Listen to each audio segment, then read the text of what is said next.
Mason. I'm the foot and ankle trauma lead from Liverpool University Hospitals, and I also work with the University of Liverpool. Case 2. So it's a 54-year-old female solicitor, twisted her ankle, getting out of a car, plain x-rays and CT are shown. So this was the plain radiographs you can see on the lateral, not too dissimilar size to the last one we showed. And also we have posterior translation of the talus. On the CT scan, we can now see that it's not only this posterolateral as you've seen in the last case, but there's also a large posteromedial fracture. So this is a rotational pilon major as discussed in the webinar.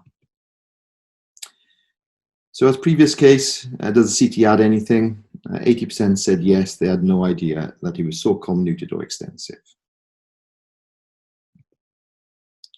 Same as case 3, if you're going to fix it, how would you fix it? Now the majority actually posted for the posterolateral incision again. 30% we're going to try for dual approaches.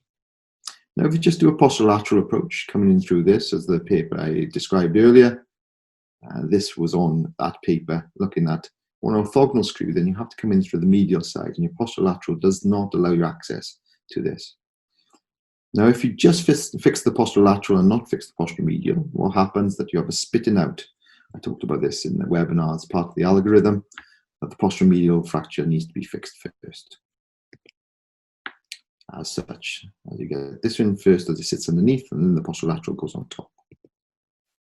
Now, this case was fixed actually through a dual incision, a direct lateral to get to the fibula, and a posteromedial so I can get to the two fragments at the back.